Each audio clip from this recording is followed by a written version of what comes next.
வணக்கம் தலைவா, அனைவருக்கும் இனிய வணக்கம். இன்னைக்கு நாம இந்த வீடியோவில் எதை பற்றி பார்க்க போகிறோம் அப்படின்னு பார்த்தீங்கன்னா, தமிழக போக்குவரத்து துறையில் வந்திருக்க வேலைவாய்ப்பு செய்திகளை பற்றி இந்த வீடியோவில் முழுமையாக நம்ம பார்க்கலாம். ஒப்பந்த அடிப்படையில் ஆட்கள் தேர்வு அரசு பஸ் தொழிலாளர்களுடைய மாநாட்டில் எதிர்ப்புகள் தெரிவிச்சிருக்காங்க. இதை பற்றியும் போக்குவரத்து கழகத்தில் எப்பொழுது 2024க்கு உண்டான காலி பணியிடங்களை நிரப்புவாங்க, இதை பற்றியும் இந்த வீடியோவில் நாம் இப்போ பார்க்க இருக்கோம்.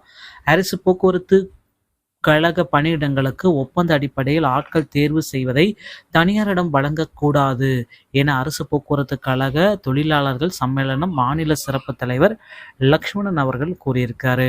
வேலூரில் நடைபெற்ற அரசு போக்குவரத்து கழக தொழிலாளர்கள் சம்மேளனத்தின் 2 நாள் மாநில தலைவர் அசோகன் தலைமையில் துவங்கியது. மாநாட்டை சிறப்பு தலைவர் லக்ஷ்மணன் துவங்கி வைத்து நிருபரிடம் கூறியதாவது: அரசு போக்குவரத்து கழக தொழிலாளர்களுடைய ஊதிய பேச்சை உடனடியாக துவங்க வேண்டும்.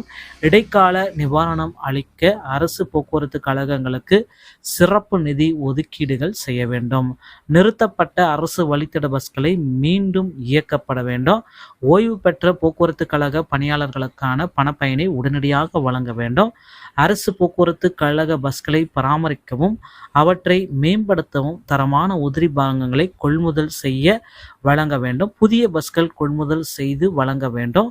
அரசு போக்குவரத்து கழக பணியிடங்களுக்கு ஒப்பந்த அடிப்படையில் ஆட்களை தேர்வு செய்வதை தனியாரிடம் வழங்கக்கூடாது.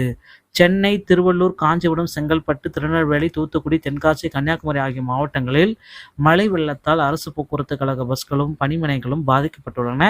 எனவே பேரிடர் நிதியிலிருந்து 500 கோடி ரூபாய் வழங்க வேண்டும் என்று இது குறித்து இந்த இதில் சொல்லியிருக்காங்க. விரைவில் போக்குவரத்து கழகத்தை மேம்படுத்துவாங்க அப்படின்றத நம்ம எதிர்பார்க்கலாம்.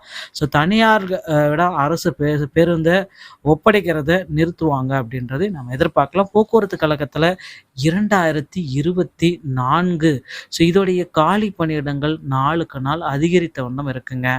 போக்குவரத்து கழகத்தில் டிரைவர், கண்டக்டர், ஏஇஜே, டெக்னிக்கல் அசிஸ்டன்டோடைய அப்பாயின்மெண்ட் லெட்டர் எல்லாமே விரைவில் வெளியிட போகிறாங்க. நிறைய பேர்த்துக்கு அழைப்பு கடிதங்கள் எல்லாமே போயிட்டுருக்கு. நீங்கள் டிஎன்எஸ்டிசியில் ஜாயின் பண்ணணும் அப்படின்னு நினச்சிங்கன்னா உங்கள் அருகாமையில் இருக்கிற ஆர்டிஓ அலுவலகத்தை அணுகி டிரைவிங் லைசன்ஸ் மற்றும் கண்டக்டர் லைசன்ஸை பெற்று வைத்துக் கொள்ளுங்கள். மக்களே, டிஎன்எஸ்டி சம்பந்தமான செய்திகள் அனைத்தையும் நீங்கள் உடனுக்குடன் பெற நம்ம சேனலோடு இணைந்திருங்கள். அடுத்த வீடியோவில் இன்னொரு செய்தியோடைய உங்களை சந்திக்கிறேன். நன்றி, வணக்கம், தேங்க்யூ.